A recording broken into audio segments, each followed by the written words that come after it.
আজ 18 তারিখ। এখন আমরা এসে পৌঁছেছি কলকাতা ইন্টারন্যাশনাল এয়ারপোর্ট। এটা আমার প্রথম ব্লগ। শুরু করছি একটা ইন্টারন্যাশনাল ট্যুর দিয়ে। এর আগেও আমি একটা ইন্টারন্যাশনাল ট্যুর করেছিলাম, সেটা হলো থাইল্যান্ড।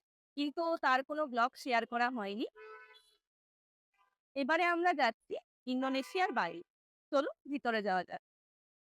আমরা এয়ারপোর্টের ভেতরে চলে এসেছি। চলুন বোর্ডিং পাস কালেক্ট করে নিই। বোর্ডিং পাস কালেকশনের জন্য অনেক বড় লাইন পড়ে গেছে। এখন আমাদের আবার লাইনে দাঁড়াতে হবে। আমরা বোর্ডিং পাস পেয়ে গেছি। এবার আমরা সিকিউরিটি চেকিং এর দিকে যাব। সিকিউরিটি চেকিং এ ক্যামেরা অ্যালাউ নেই, তাই ভিডিও করা যাবে না। সিকিউরিটি চেকিং এ ওখানে অনেক লাইন পড়ে গেছে, আবার লাইনে দাঁড়াতে হবে। সাথে আমার সাথে মোনাদির মেয়েও যাচ্ছে। আমাদের ইমিগ্রেশন আর সিকিউরিটি চেকিং হয়ে গেছে। এখন আমাদের হাতে 2 ঘন্টা মতন সময় আছে, তাই এখন আমরা লাউঞ্জে গিয়ে খাওয়া দাওয়া করে নেবো। আমরা এখন ইন্টারন্যাশনাল লাউঞ্জে যাচ্ছি। কলকাতা এয়ারপোর্টে দুটো লাউঞ্জ আছে, একটা হচ্ছে ডোমেস্টিক, একটা ইন্টারন্যাশনাল। আমরা এখন ইন্টারন্যাশনালে যাচ্ছি। দুটো লাউঞ্জেই অপারেট করে ট্রাভেল ক্লাব। আমি এখন রিসেপশনের সামনে আছি। এখানে বোর্ডিং পাস ও যেই কার্ডে লাউঞ্জ অ্যাক্সেস আছে সেই কার্ডটা দিতে হবে। ওরা চেক করে দেখে নেবে যে লাউঞ্জ অ্যাক্সেস আছে কি নেই। আমরা অ্যাক্সেস পেয়ে গেছি, আমরা এখন ভিতরে ঢুকছি। ভিতরে ঢুকে কিছু খেয়ে নেব, অনেক খিদে পেয়ে গেছিল। প্লেটে দেখতে পাচ্ছ কত কিছু নিয়ে নিয়েছি খাবার জন্য। খাবারগুলো মোটামুটি টেস্টিই ছিল। আমাদের ডিনার কমপ্লিট। এখন আমরা বোর্ডিং এর জন্য যাচ্ছি। আমাদের গেট নাম্বার দিয়ে দিয়েছে, আমাদের 7 নম্বর গেট থেকে বোর্ডিং করতে হবে। এবারে না আমরা এয়ার ব্রিজ পাইনি, তাই আমাদের ফ্লাইট অবধি বাসে করে নিয়ে যাবে। আমাদের বাস এসে গেছে, ফ্লাইট অবধি নিয়ে যাবে। সবাই মিলে বাসে উঠে পড়েছি। আমাদের কিছু চেকিং ব্যাগেজ ছিল না, তাই আমরা কিছু চেকিং এ দিইনি। এয়ারলাইন্সের বাসগুলো না খুবই সুন্দর, কিন্তু এখানে বেশি বসার সিট নেই, ম্যাক্সিমামটাই দাঁড়ানোর, কারণ বেশি দূরে তো যেতে হয় না। কিন্তু আমরা সিট পেয়ে গেছিলাম কারণ আমরা সব থেকে লাস্ট প্যাসেঞ্জার ছিলাম। আমাদের ফ্লাইট দাঁড়িয়ে আছে। এখানে অনেক লাইন পড়ে গেছে, আমাদের লাইন দিয়ে উঠতে হবে। আমরা পিছনের গেট দিয়েই উঠবো, কারণ আমাদের সিটটা পিছনের দিকেই পড়েছে। যদি তোমরা এয়ার ব্রিজ দিয়ে কখনো ওঠো তাহলে একটা গেটই থাকে, আমরা যেহেতু বাসে করে উঠেছি তার জন্য এখানে দুটো গেট রয়েছে। এবার আমরা উঠে নিই, তারপরে সেট হয়ে তোমাদের দেখাচ্ছি। আমাদের ফ্লাইট এখন টেক অফ করছে। আমাদের ডিপার্চার টাইম ছিল 12:30 নাগাদ, কিন্তু 1.5 ঘন্টা মতন ফ্লাইট ডিলে হয়ে গেছে। এখন রাত 2টো বাজে। দেখুন রাতের বেলা উপর থেকে কলকাতা শহরটাকে কি সুন্দর লাগছে দেখতে।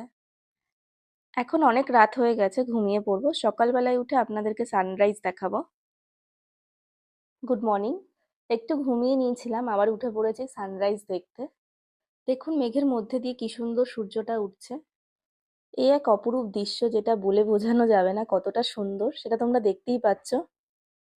যতদূর দেখছি তুলোর মতন মেঘ ভেসে বেড়াচ্ছে, তারই উপর দিয়ে আমাদের ফ্লাইটটা যাচ্ছে।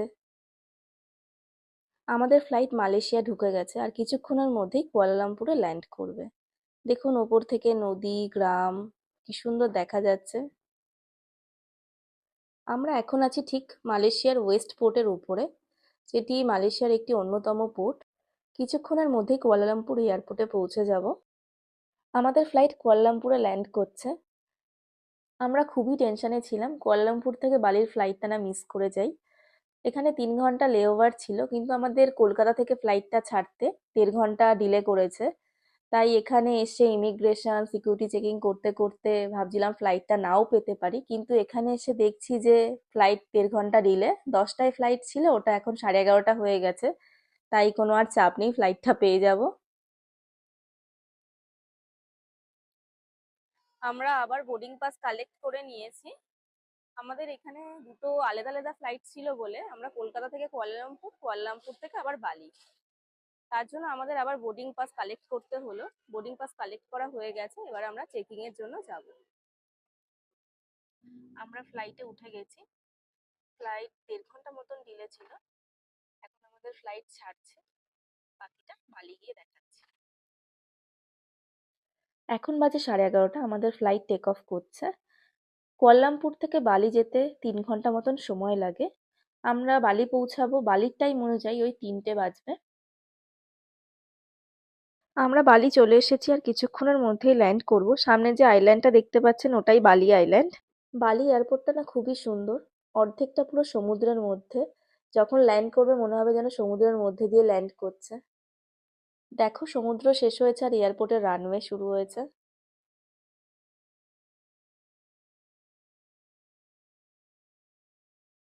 আমরা ফাইনালি বালি পৌঁছে গেছি। এখন ইমিগ্রেশন কমপ্লিট করব।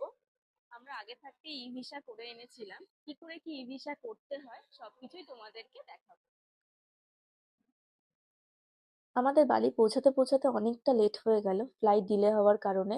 বিকেলে অনেক কিছু প্ল্যান ছিল, আর পুরোটা তো হবে না, দেখি কতটা কি হয়।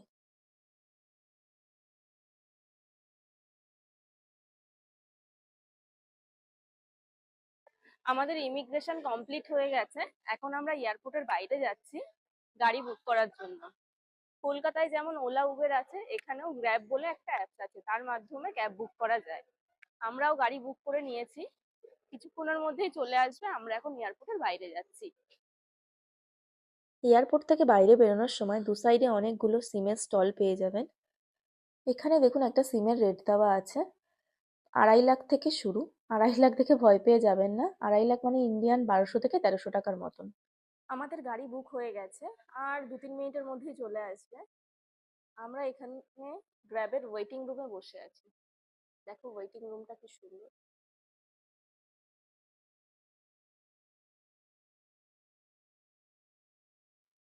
আমরা হোটেলে যাওয়ার জন্য গাড়িতে উঠে গেছি।